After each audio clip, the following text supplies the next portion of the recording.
Today, we become legends.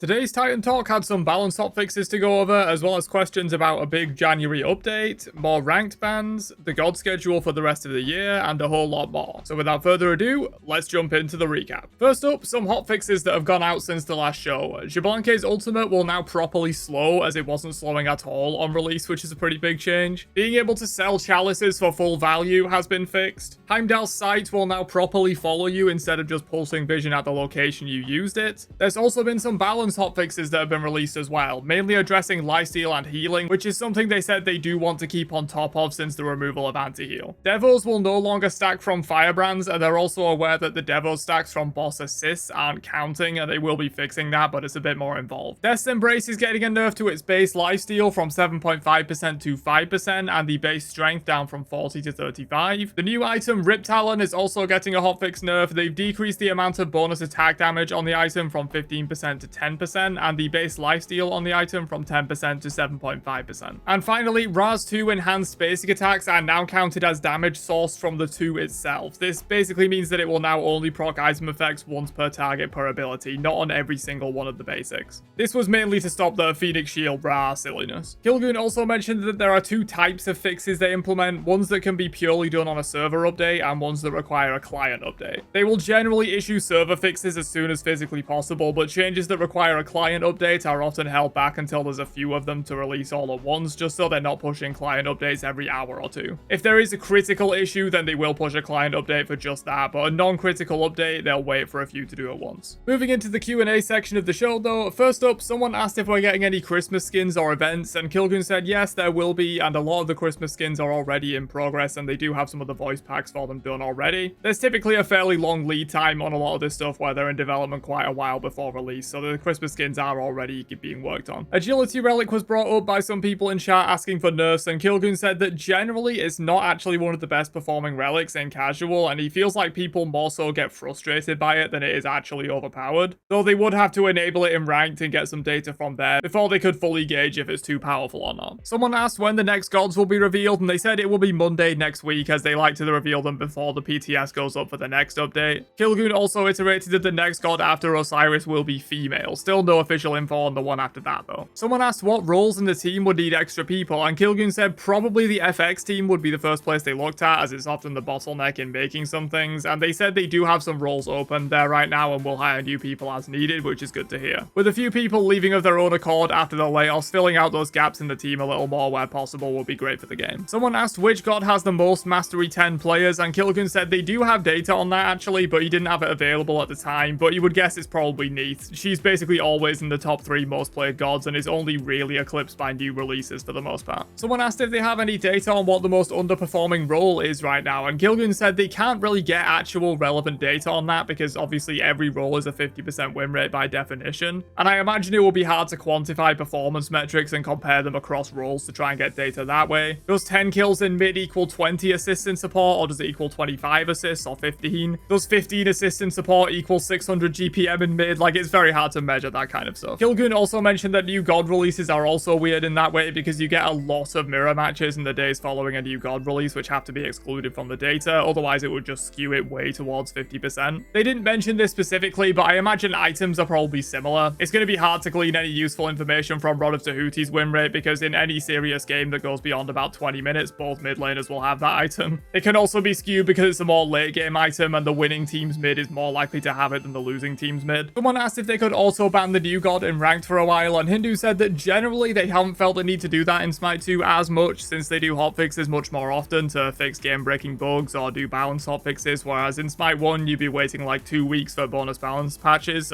sometimes even 4 weeks for the next patch to launch in order to nerf an OP release. They can patch much faster and react quicker in Smite 2, so they feel like allowing the new god in ranked isn't as big of an issue. Someone asked if they could show more graphs and data as part of the show, and Kilgoon said they probably should show more of that kind of stuff, especially on slower Q&A days, which I think would be a good idea to start off the show. There was a question about the God schedule for the rest of the year, basically asking if it's locked in enough for them to show a larger roadmap, maybe towards the end of October, that reveals the rest of the roster for the year. And Kilgun said they are fairly locked in, but they don't want to go too far out just in case. The next reveal will probably be just the next 2 gods after Osiris, but maybe after that they'll look into a larger reveal for the rest of the year when they're much closer to releasing. Someone asked for more ranked bans, and Kilgun did actually say they're working towards adding the Smite 1 simultaneous ban system in the new lobby UI that they're working on, which should drop in OB20. For those who didn't play Smite 1 or just forgot how it worked, every player gets 1 ban and they all happen simultaneously, so an absolute maximum of 10 bans, but there are often a couple of gods that are banned by both teams, so it effectively results in more like actually 8 bans most of the time. Kilgun also mentioned that the requirement for ranked will go up to owning at least 20 gods with this update as well, since of course if you only own 19 gods, there is a very small possibility you straight up won't have a god to pick if you're last in the pick order. Someone asked for any updates on the brand new gods, and Kilgun said no major updates at the moment. Their focus right now is still on getting as many gods ported as fast as they can, but they do have several brand new gods in some stage of development right now, and they have said on a previous show that one of the brand new gods is in a playable enough state to be used in their internal playtests. Kilgun also said that generally he finds that with the +1 changes and items and aspects, he often rediscovers gods he hadn't played for a while in Smite 1, or even enjoys gods that he never really touched in Smite 1 but loves in Smite 2. And I definitely agree with that sentiment. There's a laundry list of gods that I didn't play much in Smite 1 but I really enjoy in Smite 2 and have played a lot of. There was a question on the Slaughterhouse Chak skin from the new event and if it will be available for legacy gems after the event ends, and Kilgun said it definitely will be available for legacy gems at some point, but he's not sure exactly on the time frame for that right now, as sometimes they do like to leave event reward skins as exclusive for a bit longer than they would with a typical skin. Someone asked if they would consider some kind of community aspect design contest where the most voted one gets added to the game, and Kilgun said that could be really cool, but there are a lot of design principles that aspects go by that the community is less aware of. Like, they generally try and not change any animations or effects where possible, and avoid changing literally every ability because that's just a new god at that point. And they want aspects to only change a few things but have a big impact. Kali is probably the most they've done so far with aspects, as that completely changes one ability, heavily changes another, and then minorly changes another, alongside of course the ranged basic attacks. They said they would have to make it clear what the boundaries are for an aspect to be workable, but it could be fun to do a competition like that.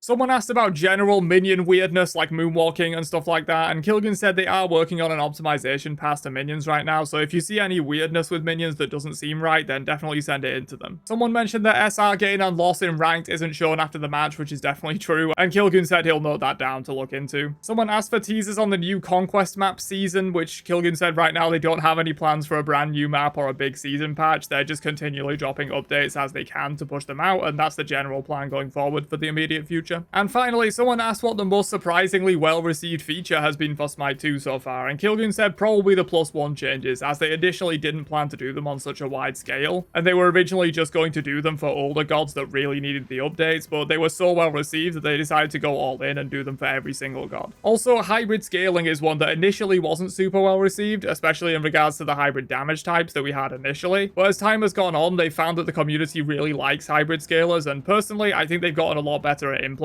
them over time as well, which has probably helped. Some of their earlier attempts at hybrid gods are kind of bad compared to what they do now. But that's everything discussed on today's Titan Talk. Don't forget to drop a like before you leave, and I'll catch you guys for another one later on. Have a great day, and peace out, you nerds.